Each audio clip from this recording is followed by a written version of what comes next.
말씀 듣는 시간이 왔습니다. 네, 즐거우신가요? 그럼 우리 제목을 한번 따라서 하실까요? 피차간에 지어야 할 사랑의 빛. 네, 로마서 13장 8절부터 10절 한 목소리를 같이 읽겠습니다. 피차 사랑의 빛 외에는 아무에게든지 아무 빛도 지지 말라. 남을 사랑하는 자는 율법을 다 이루었느니라. 간음하지 말라, 살인하지 말라, 도둑질하지 말라, 담내지 말라 한 것과 그 외에 다른 계명이 있을지라도 내 이웃을 내 자신과 같이 사랑하라 하신 그 말씀 가운데 다 들었느니라.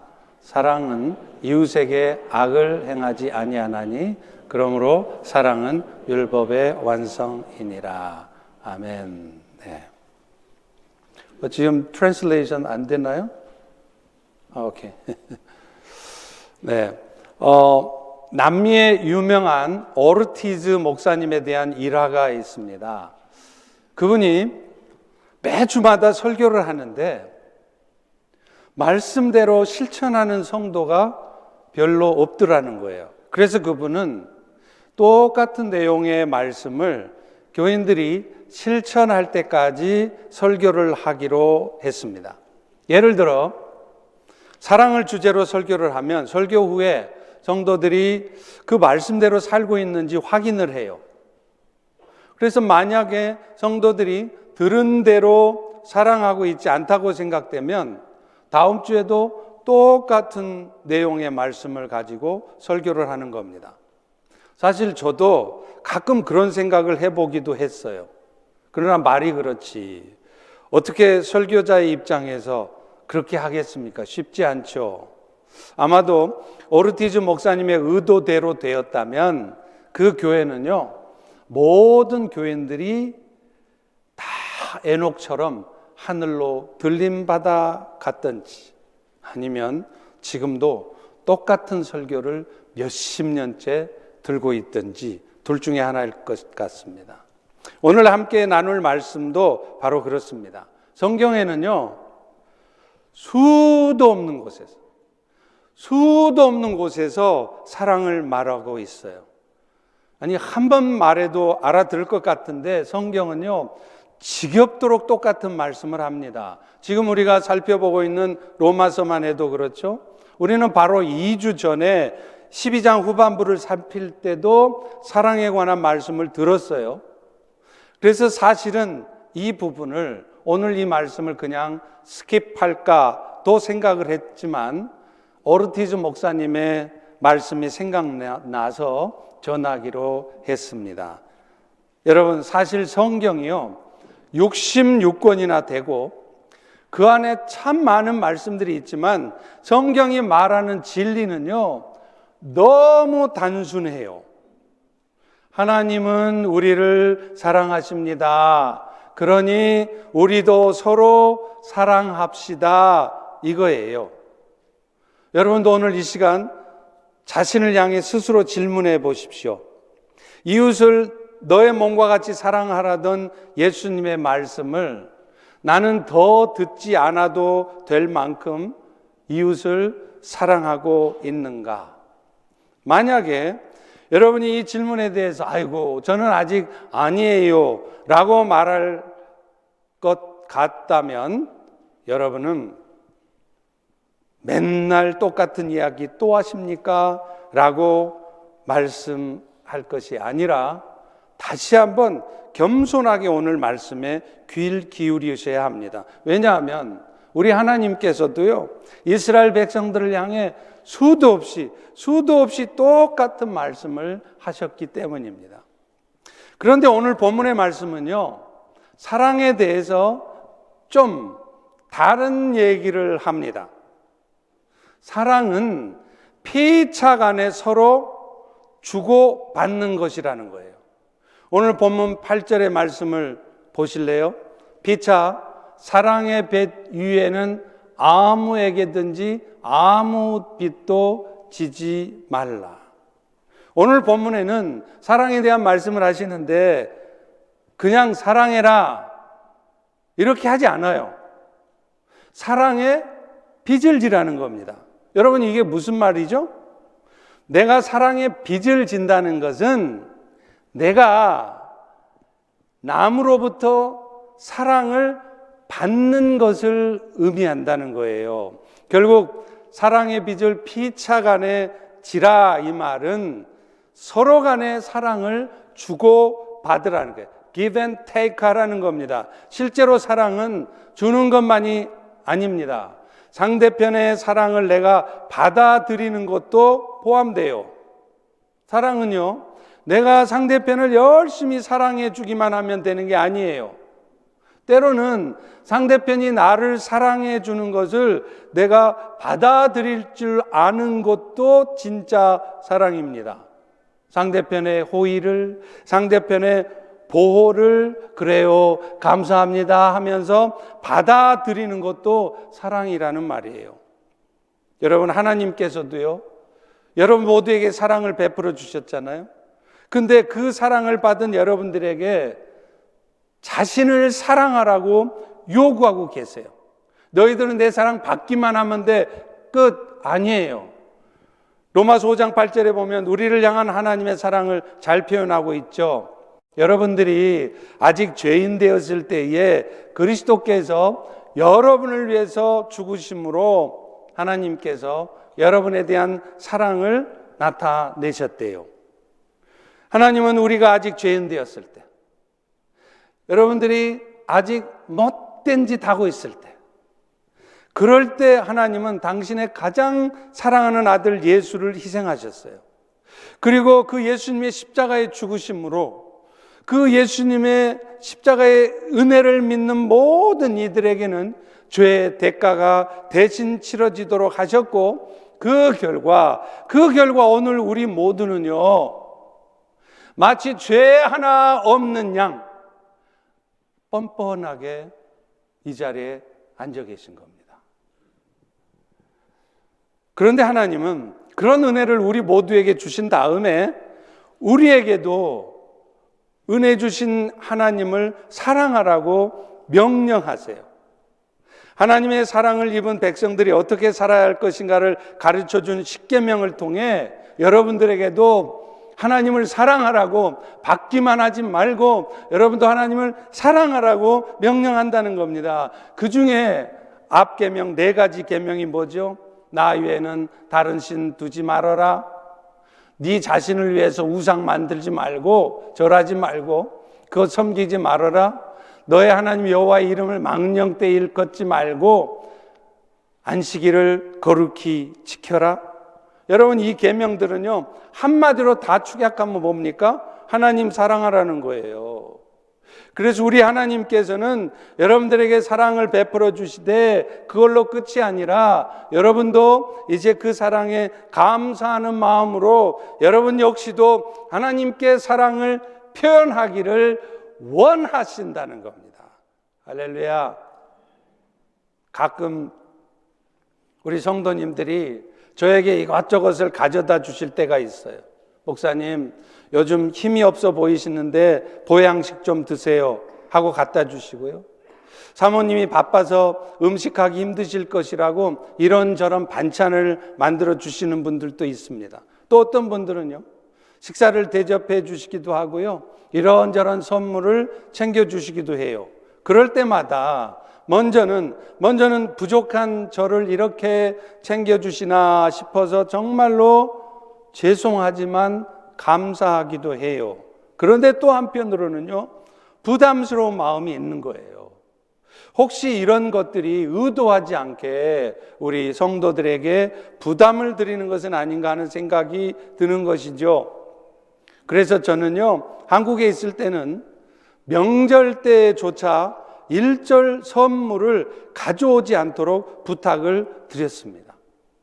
그랬더니 어떤 분은 몰래 집 앞에다가 선물을 가져다 놓고 가시기도 하고요. 또 어떤 분은 아니 이게 무슨 대단한 것이라고 목사님이 이렇게 성의를 무시합니까 하고 섭섭해 하시는 거예요. 이런 일들을 겪으면서 한 가지 깨달아지는 것이 있었습니다. 그런 것들이 뭔가 대가를 바라고 하는 것이거나 받아들이기 힘들 정도로 부담스러운 정도가 아니라면, 순수한 사랑의 마음으로 주시는 것들이라면 감사하는 마음으로 받아들이는 것 또한 그분들을 사랑하는 것이라는 겁니다. 그런 면에서 보면요, 너무 남의 신세를 지지 않으려고 하는 자세도 바람직한 모습이 아니에요. 우리 주변에도 보면요, 어떤 분들은 절대 남한테 패 끼치려고 안 해요. 남 신세를 안 지려고 합니다. 그런데 아십니까? 알고 보면요, 그런 마음들이 어쩌면 나도 당신들 신경 쓰기 싫으니까 우리 서로 피차간에 서로 신경 쓰지 말고 편하게 지냅시다, 이런 의미일 수 있다는 겁니다. 여러분, 이거는요, 어떤 면에서는 남을 배려하는 게 아니라 정말로 이기적인 생각일 수 있어요. 남을 잘 섬겨주는 것도 사랑이지만 남의 섬김을 감사하게 받아서 사랑의 빚을 지고 사는 것 또한 사랑이라고 오늘 본문은 분명하게 말씀하고 있기 때문입니다. 그리고요, 사실은 그렇게 사랑도 주고 받을 때 서로 간의 사랑이 깊어지는 것입니다.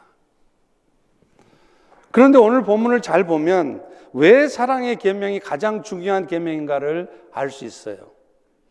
사랑의 계명을 지키면 그것이 온 율법, 모든 성경 말씀을 다 지킨 것이 된다는 거예요. 다시 말하면 여러분이 사랑의 계명을 지키고 있으면 그것이 세상과 우리를 향한 하나님의 뜻을 온전하게 이루어 드리는 것이 된다는 말이죠. 오늘 본문 8절 후반부를 함께 읽어봅니다. 시작. 남을 사랑하는 자는 율법을 다 이루었느니라. 9절 후반부도 10절에도 있어요. 그 외에 다른 계명이 있을지라도 너의 이웃을 너의 자신과 같이 사랑하라는 그 말씀 가운데 다 들어있다는 거예요. 그래서 사랑하는 것, 이것은 율법의 완성이다, 이렇게 말을 하고 있습니다. 알고 보면 이 세 구절도 모두가 다 같은 말씀이에요. 여러분이 남을 사랑하고 있잖아요. 그러면 그게 사실은 하나님 말씀을 다 이루고 있다는 거라는 겁니다. 그 이유를 바울은 9절에서 쓰고 있어요. 9절에 보시죠. 간음하지 말라, 살인 말라, 도둑질 탐내지 말라 한 것과 그 외에 다른 계명이 있을지라도 너의 이웃을 내 자신과 같이 사랑하신 말씀, 그 말씀에 다 들어있다는 거예요. 앞서 제가 말씀드린 것처럼 율법을 정리해 놓은 게 십계명이잖아요. 그런데 그 십계명은 두 부분으로 이루어져 있죠. 앞부분이 1계명부터 4계명까지는 하나님을 사랑하라는 계명이고, 뒷계명 5계명부터 10계명까지 6계명은 사람 사랑하라는 계명이에요. 결국 뭘 말합니까? 성도들이, 여러분이 지켜야 할 계명은 하나님 사랑하시고 하나님을 사랑하는 마음으로 그 하나님 사랑에 대한 표현으로 사람을 사랑하라는 것이죠. 우리 예수님께서도 마태복음 22장에 보면 그렇게 정리해 주셨습니다. 율법사들이 어떤 계명이 가장 큰 계명입니까? 물으니까 예수님이 이렇게 대답하시네요.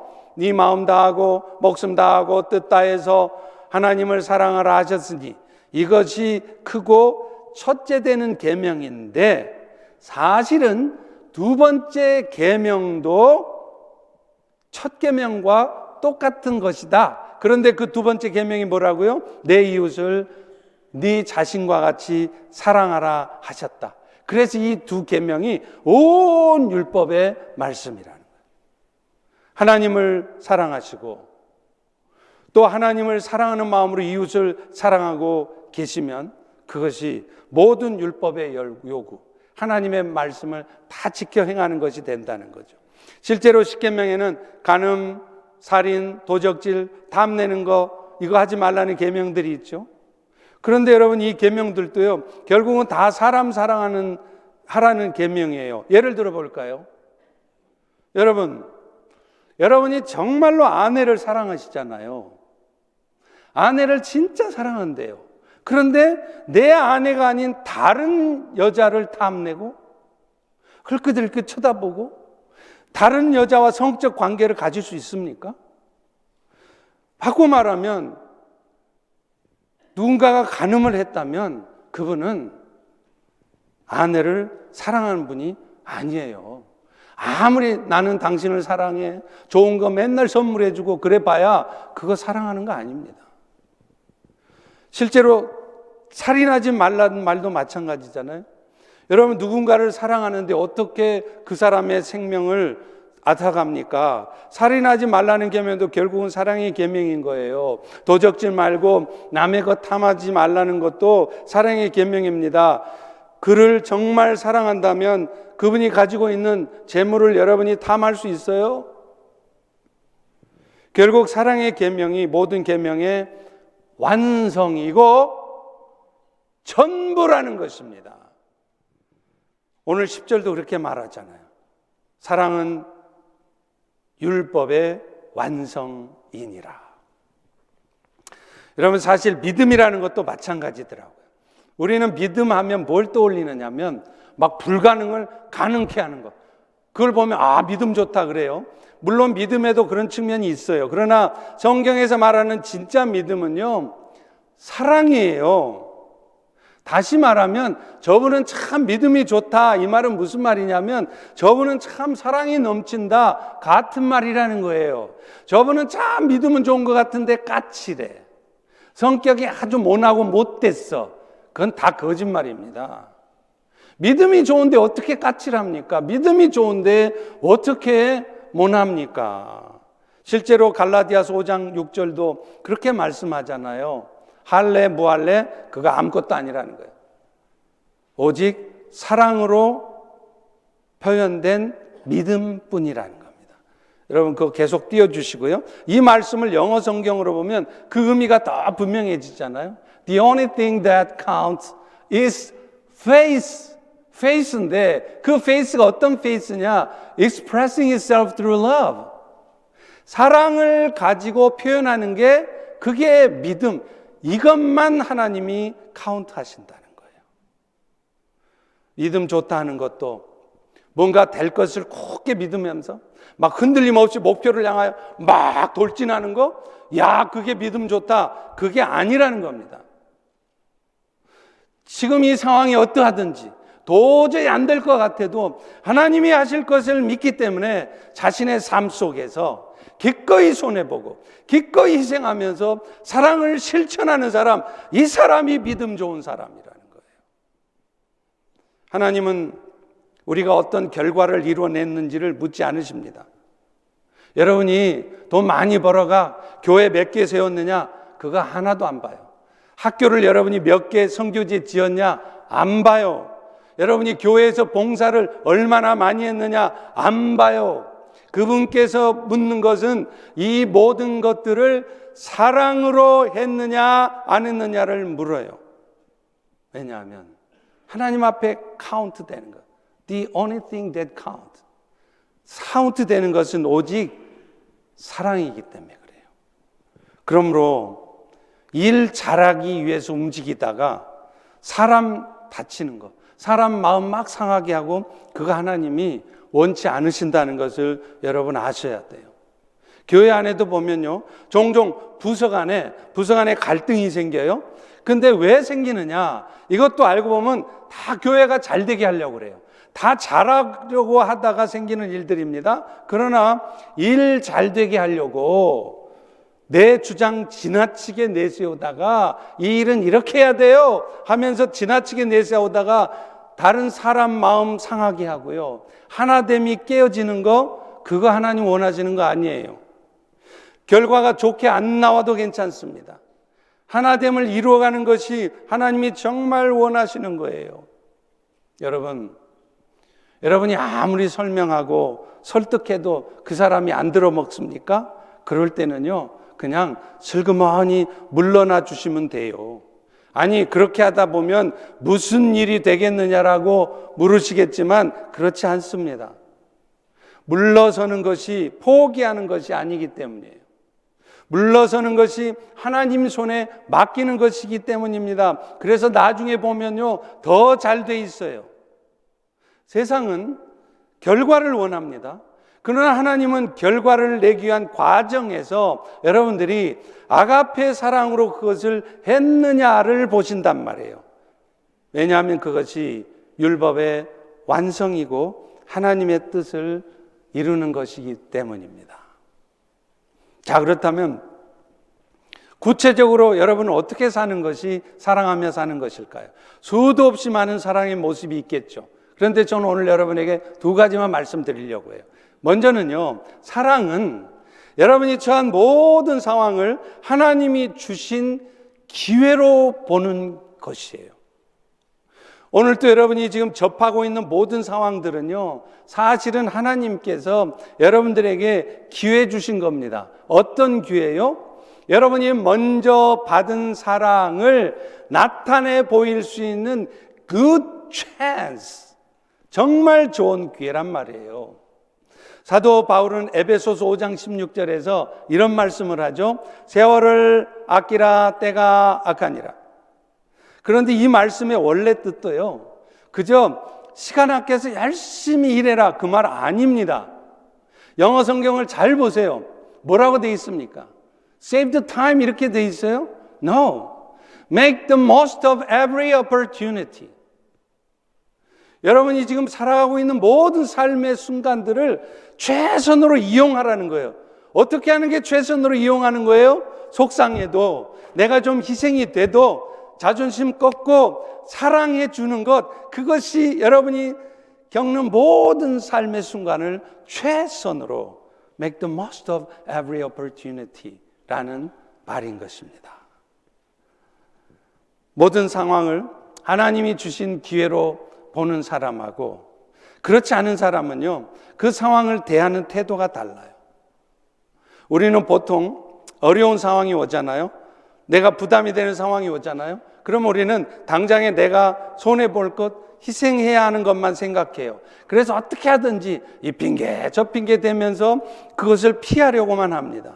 그런데요, 하나님이 주신 기회로 아는 사람들은 어찌하든지 그것을 감당해 보려고 합니다. 그럴 때 어떤 일이 벌어지느냐?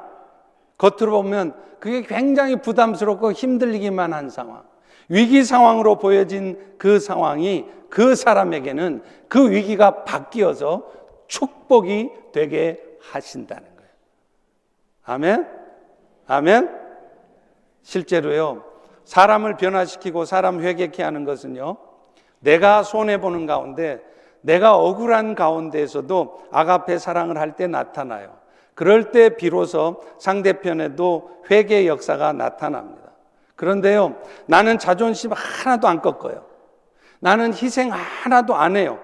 그러면서 하여튼 따박따박 옳은 말만 골라 합니다. 여러분, 그래가지고 사람 변할 것 같습니까? 절대로 안 변합니다. 회개 역사가 안 나타나요. 10여 년 전에 파키스탄에서 무슬림들이 폭탄 테러를 했습니다. 그래서 이 테러 때문에 교회 성도들이 10명이 목숨을 잃었어요. 아무리 이슬람 국가라 해도 정부에서는 책임이 있잖아요. 그래서 그 테러범들을 붙잡아서 감옥에 가두었습니다. 그런데 무슨 일이 벌어진 줄 아십니까? 세상에 그 10명이 죽은 교회 목사님과 성도들이 파키스탄 대통령에게 탄원서를 보냅니다. 그 폭탄 테러를 한 그 사람들을 풀어달라는 것이에요. 아니 여러분, 그들이라고 해서 그 테러범 풀어주면 그놈들이 오히려 자신들에게 다시 와서 테러할 것을 몰랐겠습니까? 아닙니다. 잘 알고 있었어요. 그럼에도 하나님이 그렇게 말씀하고 있으니까 그들은 테러범들을 용서하고 풀어달라고 부탁을 한 거예요. 그야말로 아직 회개도 하고 있지 않은 그 사람들에게 그들은 먼저 찾아가서 먼저 용서를 베푼 것입니다. 이 사실이 알려지자 많은 파키스탄 국민들은요, 그 일로 인해서 깊은 감동을 받습니다. 그리고 그때부터 이 파키스탄 국민들은요, 기독교에 대해서 새로운 시각을 갖기 시작했어요. 그래서 국가 역시 기독교에 대해 더 부드러운 태도를 그때부터 취하기 시작했다는 겁니다.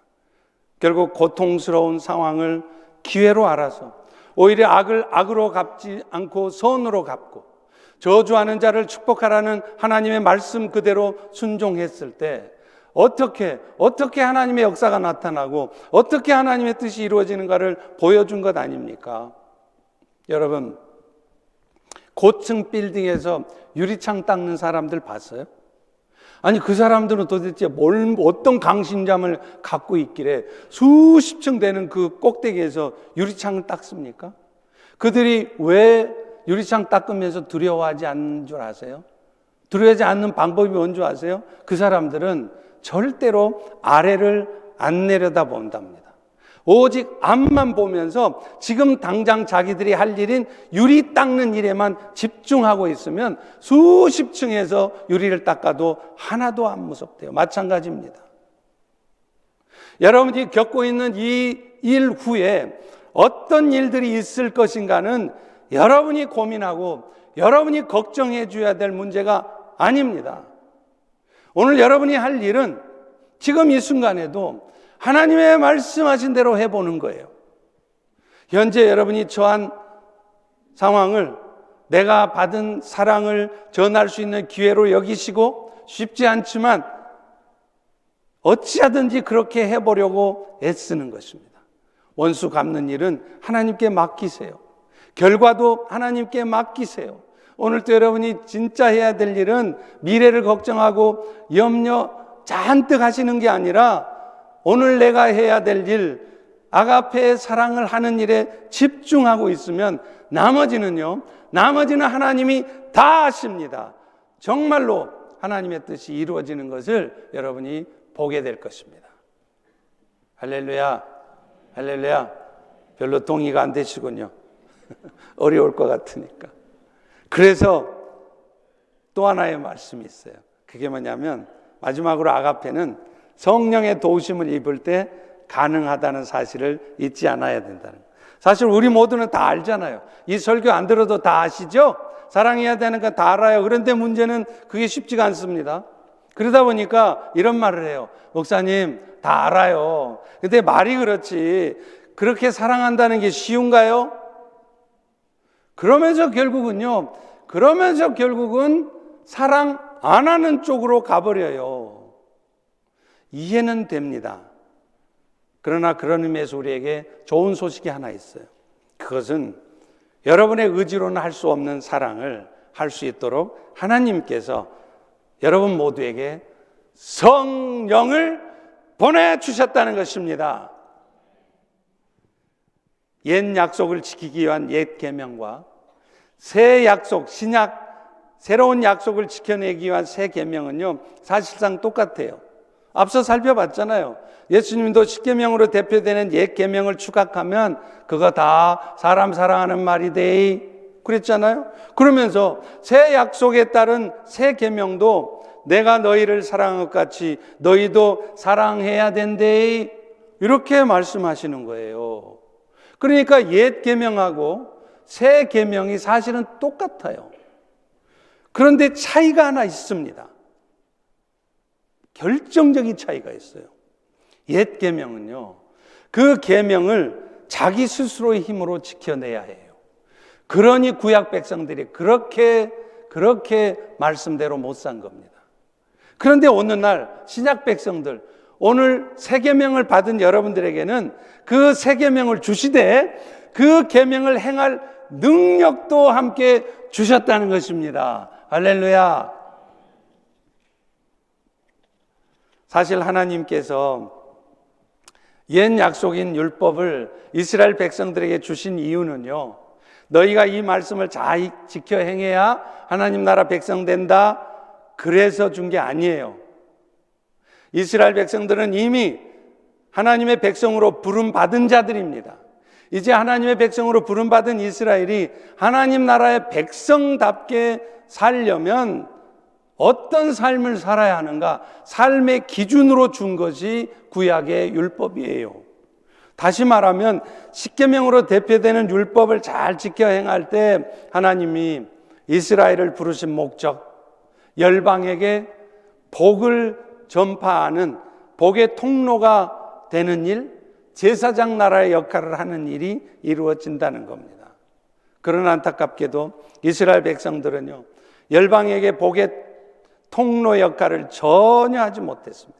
그들은 복의 통로가 되기는커녕 홍해가 갈라지는 기적을 체험했으면서도요, 3일길 동안 마실 물을 얻다고 하나님을 원망하고 불평해요.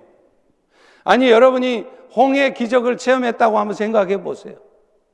양쪽에 물벽이 쫙 서 있는데 그것을 마른 땅으로 여러분이 건너가면 무슨 생각이 들겠습니까? 와, 우리 하나님 대단하시구나.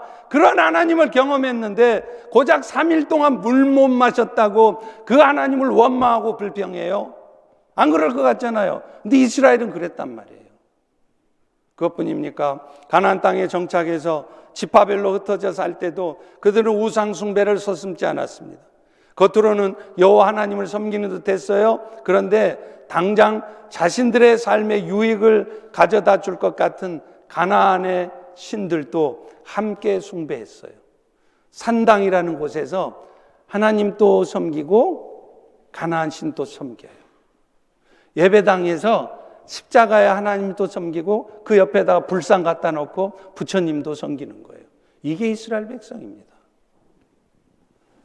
그래서 하나님께서 마음 잡수신 게 있습니다. 그들이 언약 백성답게 살아갈 수 있도록 새로운 약속, 신약, 새로운 약속을 하셨어요. 그 새로운 약속은 모세를 통해서 주셨던 율법 언약과는 다르게 성령님을 통해서 백성들이 계명을 지켜 행할 수 있게 하시겠다는 거예요. 그게 에스겔 36장 26절 27절에 나와요. 우리 다 같이 한번 따라서 해보겠습니다. 겔3626 외우시라고. 이게 구약 에스겔서에 나오는 새로운 약속이에요. 신약이에요. 신약이 뭐예요? 구약이 뭐예요? I don't know. I have no idea. 가 아니라 겔3626입니다. 그게 뭐예요? 같이 읽어봅니다. 시작. 또 새 영을 너희 속에 두고 새 마음을 너희에게 주되 너희 육신에서 굳은 마음을 제거하고 부드러운 마음을 줄 것이며 또 내 영을 너희 속에 두어 그 다음 너희로 내 율례를 행하게 하리니.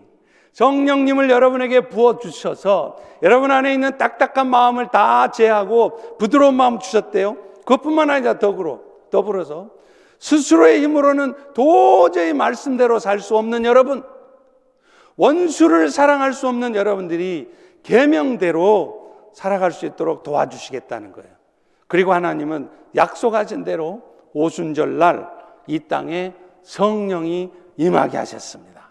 그래서 오늘 지금 이 순간 이 자리에 앉아있는 여러분 모두에게도 안에 누가 계시다고요? 누가 계시다고요? 성령님. 그 성령님이 왜 와 계시다고요? 여러분에게 사랑할 수 있는 힘을 주시려고 오셨다는 거예요. 할렐루야, 할렐루야. 그러니 우리는 구약 백성들도 그랬잖아요. 구약 백성들 보세요. 그렇게 살았잖아요. 그러니 우리도 어쩔 수 없어요. 이런 핑계를 여러분은 댈 수 없어요. 왜 그런 줄 아세요? 구약 백성들에게는 주어지지 않은 성령이 오늘 여러분 모두에게는 주어져 있기 때문에 그래요. 그래서 지금 이 순간에도 우리 안에 임재해 계시는 성령님의 도우심을 입으면 여러분은 절대로 순종 못할 것 같은 것을 순종하게 됩니다. 절대 사랑할 수 없을 것 같은 왼수도 사랑할 수 있게 된다는 거예요. 그러니 핑계대지 말라는 거예요. 근대 계몽주의 철학의 최고봉이라고 할 수 있죠. 크리스찬입니다. 임마누엘 칸트. 임마누엘 칸트가 자신의 유명한 저서인 판단력 비판, Critic of Judgment, 이 판단력 비판이라는 책에서 우리의 인간의 인식 능력이 얼마나 한계적인가를 말해요. 그는 이렇게 말합니다. 인간들의 세상에 대한 인식은 감성, sensibility하고 오성, understanding, 이성하고 좀 비슷한데요.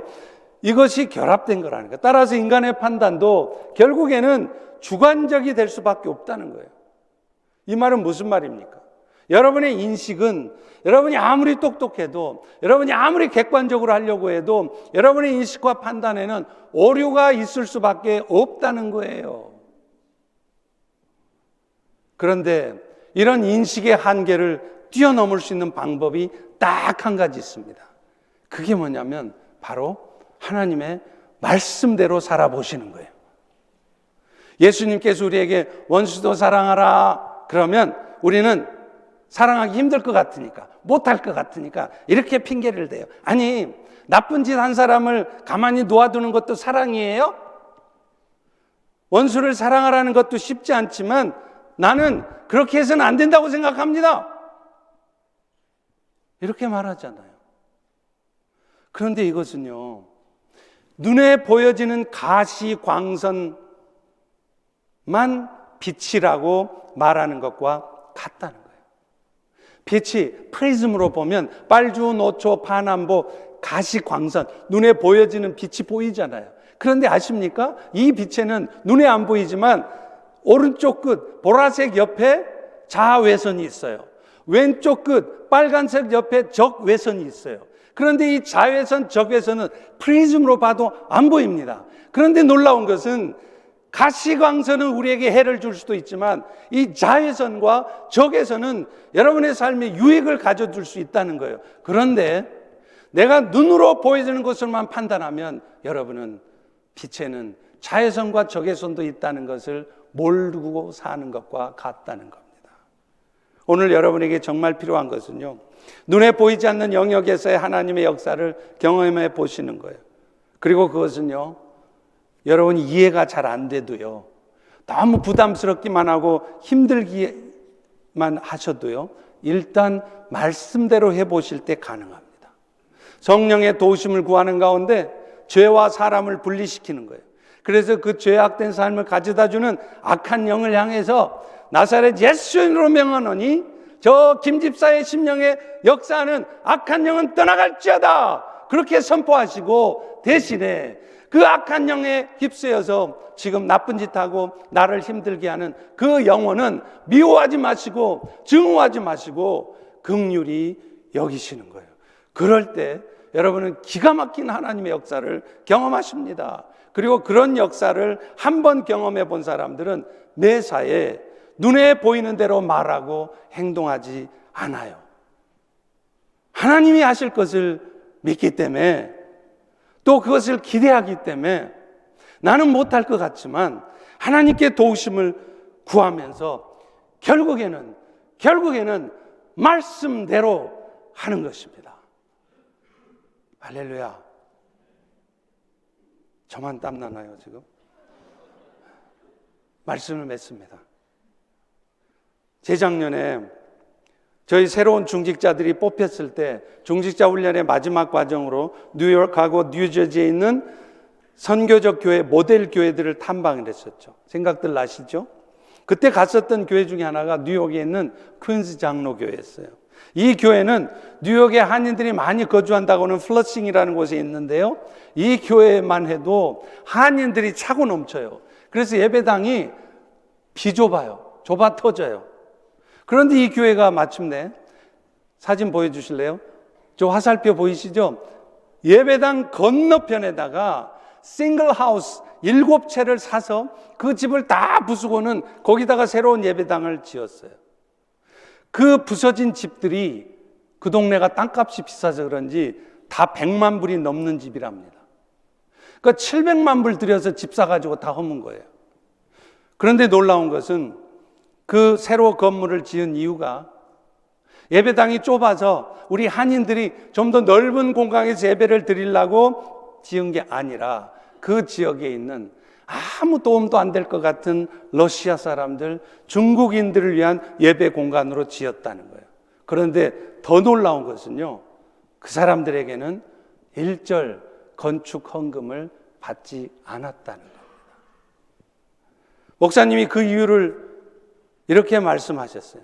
우리 한인들도 처음에 미국에 왔을 때 지금 우리가 그들에게 하는 것처럼 미국 교회들의 도움을 받아서 이렇게 성장할 수 있었지 않습니까? 그러니 우리 역시도 우리가 받은 사랑의 빚을 갚는다는 마음으로 그렇게 해야 합니다. 너무나 고마워하는 그들에게 목사님은 이렇게 말씀하셨다고 해요. 당신들도 이 예배당이 진짜 고마우세요? 그러면 또 다른 민족들에게, 아직도 그리스도의 은혜를 알지 못하는 사람들에게 열심히 그 사랑을 전하세요. 그래서 여러분이 받은 사랑의 빚을 갚으세요. 저는요, 이런 결정을 한 김성국 목사님도 대단하다 생각이 되지만, 그런 결정에 기쁨으로 동참해 준 교인들도 정말 성숙한 교인들이라는 생각이 들었습니다. 사랑하는 성도 여러분, 선교적 교회라는 것은요, 그냥 선교사 많이 파송하는 교회가 선교적 교회가 아닙니다. 모든 교인들이 사랑받을 자격도 없고 사랑 베풀어 줘봐야 나한테 아무런 득도 안 될 것 같은 사람들에게도 내가 먼저 받은 사랑을 전하려고, 그래서 사랑의 빚을 그렇게 갚으려고 하는 교회입니다. 바라기는 오늘 이 아침에 우리에게 영원한 생명을 주시기 위해서 멸시천대 다 받으시고 십자가의 모진 고통 다 참으셨던 예수님의 사랑이 여러분 정말 눈물나게 고마우세요? 고마우세요? 너무 감사하세요? 그렇다면 여러분 하실 일이 있어요. 여러분도 이제 예수님처럼 멸시당하고 고통스러운 십자가의 짐을 지게 될지라도 기꺼이 내가 그 사랑의 빚을 갚고자 결단하겠습니다. 이런 여러분 되시기를 주의 이름으로 축원합니다. 우리 이 시간 성찬을 할 텐데요. 먼저 우리 찬양을 하도록 하겠습니다. 예수 앞에 나오면 1절